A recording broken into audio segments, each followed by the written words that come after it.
Hi guys, welcome back to my YouTube channel, that is Swapna's Tutorial. So ನೀವೇನು ನನ್ನ ಚಾನಲ್ಗೆ subscribe ಆಗಿಲ್ಲ ಅಂದರೆ ಪ್ಲೀಸ್ ಸಬ್ಸ್ಕ್ರೈಬ್ ಆಗಿ, ವಿಡಿಯೋಸ್ನ ಲೈಕ್ ಮಾಡಿ, ಶೇರ್ ಮಾಡಿ, ಹಾಗೆ ಕಮೆಂಟ್ ಮಾಡಿ. ಸೊ ಈ ಒಂದು ವಿಡಿಯೋದಲ್ಲಿ ನಾನು ಸೆಕೆಂಡ್ ಸೆಮ್ BComನ ಹ್ಯೂಮನ್ ರಿಸೋರ್ಸ್ ಮ್ಯಾನೇಜ್ಮೆಂಟ್ ಅಂತ ಹೇಳಿ ಈ ಒಂದು ಸಬ್ಜೆಕ್ಟ್ನ ಎಕ್ಸ್ಪ್ಲೈನ್ ಮಾಡ್ತಿದ್ದೀನಿ. ಸೊ ಇದು ಪಾರ್ಟ್ 6th ವಿಡಿಯೋ ಆಗಿದೆ, chapter 2 dynamics of employee management relationship ಅಂತ ಹೇಳಿ. ಸೊ ಆಲ್ರೆಡಿ ನಾನು ತುಂಬ ಟಾಪಿಕ್ಸ್ನ ಎಕ್ಸ್ಪ್ಲೈನ್ ಮಾಡಿ ಅಪ್ಲೋಡ್ ಮಾಡಿದ್ದೀನಿ. ಸೊ ಯಾರ್ಯಾರೆಲ್ಲ ವೀಡಿಯೋಸ್ನ ನೋಡಿಲ್ವೋ ಒಂದ್ಸತಿ ಆ ವೀಡಿಯೋಸ್ನ ನೋಡ್ಕೊಂಡು ಬಂದು ಈ ಒಂದು ವಿಡಿಯೋನ ನೋಡಿ, ಬಿಕಾಸ್ ನಿಮಗೆ ಕಂಟಿನ್ಯೂಷನ್ ಅನ್ನೋದು ಪ್ರಾಪರ್ ಆಗಿ ಸಿಗುತ್ತೆ ಅನ್ನೋ ಒಂದು ರೀಸನ್ ಇಂದ. ಸೊ ಈ ಒಂದು ವಿಡಿಯೋದಲ್ಲಿ ನಾನು ಜಾಬ್ ಸ್ಪೆಸಿಫಿಕೇಶನ್ ಬಗ್ಗೆ ಹೇಳ್ತಾ ಹೋಗ್ತೀನಿ. ಓಕೆನಾ? ಜಾಬ್ ಸ್ಪೆಸಿಫಿಕೇಶನ್ ಅಂದ್ರೆ ಏನು ಅಂದ್ರೆ, it is a detailed description of the qualifications, skills, experience and attributes required to perform a specific job effectively.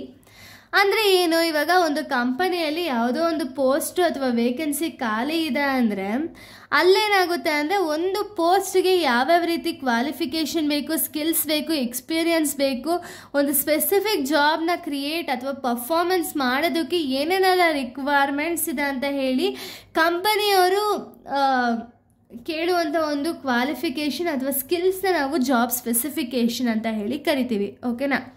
ಇದರ ಒಂದು ಕ್ಯಾರೆಕ್ಟರಿಸ್ಟಿಕ್ಸ್ ಅಥವಾ ಕಂಟೆಂಟ್ಸ್ನ ನೋಡೋದಾದರೆ, ಎಜುಕೇಷನಲ್ ಕ್ವಾಲಿಫಿಕೇಷನ್, ನಾನು ಆಗಲೇ ಹೇಳಿದೆ ಎಜುಕೇಷನಲ್ ಕ್ವಾಲಿಫಿಕೇಷನ್ ಏನು ರಿಕ್ವೈರ್ಡ್ ಇರುತ್ತೆ ಅದೇ ಎಜುಕೇಷನಲ್ ಕ್ವಾಲಿಫಿಕೇಷನ್ ಅನ್ನೋದು ಬೇಕಾಗಿರುತ್ತೆ. ನೆಕ್ಸ್ಟ್ ಪ್ರೊಫೆಷನಲ್ ಎಕ್ಸ್ಪೀರಿಯನ್ಸ್, ಏನು ಎಕ್ಸ್ಪೀರಿಯನ್ಸ್ ಇದೆ. ಇವಾಗ ಒಬ್ಬ ಕ್ಯಾಂಡಿಡೇಟ್ಗೆ ಫ್ರೆಷರ್ ಆಗಿದ್ರೆ ಒಂದೊಂದು ಕಂಪ್ನಿ ಫ್ರೆಷರ್ನ ಅವರು ಬೇಕು ಅಂತ ಹೇಳಿ ಬರೆದಿರ್ತಾರೆ, ಒಂದೊಂದು ಕಂಪನಿ ಎಕ್ಸ್ಪೀರಿಯನ್ಸ್ ಪರ್ಸನ್ಸ್ ರಿಕ್ವೈರ್ಡ್ ಇದೆ ಅಂತ ಹೇಳಿ ಬರೆದಿರ್ತಾರೆ. ಸೊ ಅದು professional experience. Next skills and ability, ಒಂದು ಜಾಬ್ನ ಪರ್ಫಾರ್ಮೆನ್ಸ್ ಮಾಡೋದಕ್ಕೆ ಅವ್ರ ಹತ್ರ ಇರುವಂಥ ಒಂದು ಸ್ಕಿಲ್ಸ್ ಏನಿದೆ, ಎಬಿಲಿಟಿ ಏನಿದೆ ಅದನ್ನು ಮೆನ್ಷನ್ ಮಾಡಿರ್ತಾರೆ. Next physical and mental requirements, ಏನೇನೆಲ್ಲ ಫಿಸಿಕಲ್ ಆ್ಯಂಡ್ ಮೆಂಟಲ್ ರಿಕ್ವೈರ್ಮೆಂಟ್ಸ್ ಬೇಕು ಒಬ್ಬ ಪರ್ಸನ್ ಅಥವಾ ಒಬ್ಬ ಕ್ಯಾಂಡಿಡೇಟ್ಗೆ ಅನ್ನೋದನ್ನು ಕೂಡ ಡಿಸ್ಕ್ರೈಬ್ ಮಾಡಿರ್ತಾರೆ. ಅಂದರೆ ಇವಾಗ ಒಬ್ರೊಬ್ರು ಏನು ಮಾಡ್ತಾರೆ ಅಂದರೆ, ಅವ್ರಿಗೇನಾರು ಅವಮಾನ ಆಯಿತೋ ಅಥವಾ ಅವ್ರಿಗೇನಾದ್ರು ಇಷ್ಟ ಆಗಲಿಲ್ವೋ ಅವಾಗ ಏನು ಮಾಡ್ತಾರೆ ಅಂದರೆ ಡಿಪ್ರೆಷನ್ಗೆ ಹೊಂಟೋಗ್ತಾರೆ.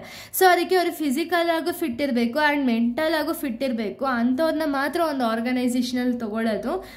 ನೆಕ್ಸ್ಟ್ ನಾಲೆಜ್ ರಿಕ್ವೈರ್ಮೆಂಟ್ಸ್, ಏನೇನೆಲ್ಲ ನಾಲೆಜ್ ರಿಕ್ವೈರ್ಮೆಂಟ್ ಇದೆ ಒಂದು ಸ್ಪೆಸಿಫಿಕ್ ಜಾಬ್ಗೆ ಅನ್ನೋದನ್ನ ಮೆನ್ಷನ್ ಮಾಡಿರ್ತಾರೆ.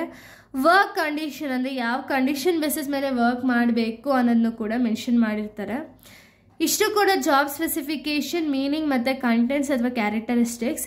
ಇನ್ನು ನಾವು difference between job description and job specification ಡಿಫ್ರೆನ್ಸ್ನ ನಾವು ನೋಡೋದಾದರೆ, ಜಾಬ್ ಡಿಸ್ಕ್ರಿಪ್ಷನ್ ಅಂದರೆ ಏನು ಅಂದರೆ, it is an overview of the responsibilities, duties to a specific job in a particular organisation.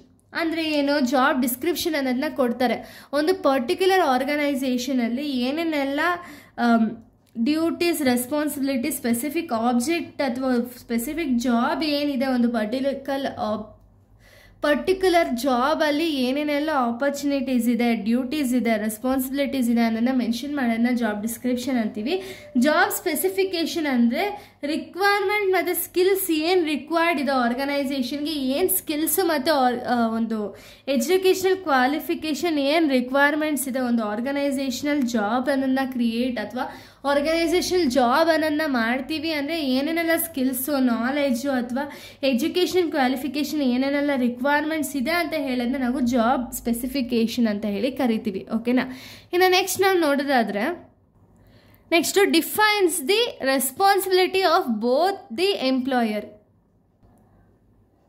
ಇನ್ನು ನೆಕ್ಸ್ಟ್ ನಾವು ನೋಡೋದಾದರೆ, defines the responsibilities of both the employer and employee, ಏನೇನು ರೆಸ್ಪಾನ್ಸಿಬಿಲಿಟೀಸ್ ಇದೆ ಅನ್ನೋದನ್ನ ಹೇಳುತ್ತೆ. Outlines the necessary qualification they need, ಏನೇನೆಲ್ಲ qualification ಅವ್ರಿಗೆ ಬೇಕು ಅನ್ನೋದನ್ನ ಸ್ಪೆಸಿಫೈ ಮಾಡೋದನ್ನ ಜಾಬ್ ಸ್ಪೆಸಿಫಿಕೇಷನ್ ಅಂತೀವಿ.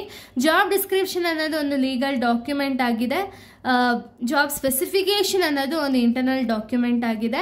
ಸೊ ಜಾಬ್ ಡಿಸ್ಕ್ರಿಪ್ಷನ್ ಅನ್ನೋದು ಡಿಸ್ಕ್ರಿಪ್ಟಿವ್ ಇನ್ ನೇಚರ್ ಆಗಿದೆ, ಬಟ್ ಜಾಬ್ ಸ್ಪೆಸಿಫಿಕೇಷನ್ ಅನ್ನೋದು ಪ್ರಿಸ್ಕ್ರಿಪ್ಟಿವ್ ಇನ್ ನೇಚರ್ ಆಗಿದೆ. ಸೊ ಜಾಬ್ ಡಿಸ್ಕ್ರಿಪ್ಷನ್ ಬಂದ್ಬಿಟ್ಟು ಜಾಬ್ ರೆಸ್ಪಾನ್ಸಿಬಿಲಿಟೀಸ್ ಬಗ್ಗೆ ಫೋಕಸ್ ಮಾಡುತ್ತೆ, ಆದರೆ ಜಾಬ್ ಸ್ಪೆಸಿಫಿಕೇಷನ್ ಬಂದ್ಬಿಟ್ಟು ಕ್ಯಾಂಡಿಡೇಟ್ ಕ್ವಾಲಿಫಿಕೇಷನ್ ಬಗ್ಗೆ ಫೋಕಸ್ ಅನ್ನೋದನ್ನ ಮಾಡುತ್ತೆ. ಇನ್ನು ಜಾಬ್ ಡಿಸ್ಕ್ರಿಪ್ಷನಲ್ಲಿ ಏನೇನೆಲ್ಲ ಕಂಟೆಂಟ್ ಇರುತ್ತೆ ಅಂದರೆ ಜಾಬ್ ಡ್ಯೂಟೀಸು ಮತ್ತು ಟಾಸ್ಕ್ಗಳು, ಏನೇನೆಲ್ಲ ಟಾಸ್ಕ್ನ ಪರ್ಫಾರ್ಮೆನ್ಸ್ ಮಾಡಬೇಕು ಅಂತ ಹೇಳಿರುತ್ತೆ. ಬಟ್ ಜಾಬ್ ಸ್ಪೆಸಿಫಿಕೇಷನಲ್ಲಿ ಸ್ಕಿಲ್ಸು ಮತ್ತು ಕ್ವಾಲಿಫಿಕೇಷನ್ಸ್ನೆಲ್ಲ ಕಂಟೆಂಟ್ ಆಗಿ ಮೆನ್ಷನ್ ಮಾಡಿದ್ದಾರೆ. ಓಕೆನಾ? ಇಷ್ಟು ಕೂಡ ಒಂದು difference between job description and job specification ಆಗಿದೆ. ನೆಕ್ಸ್ಟ್ ವೀಡಿಯೋದಲ್ಲಿ ನಾನು ಬೇರೆ ಒಂದು ಟಾಪಿಕ್ನ ಎಕ್ಸ್ಪ್ಲೈನ್ ಮಾಡ್ತೀನಿ. So thank you guys, thanks for watching.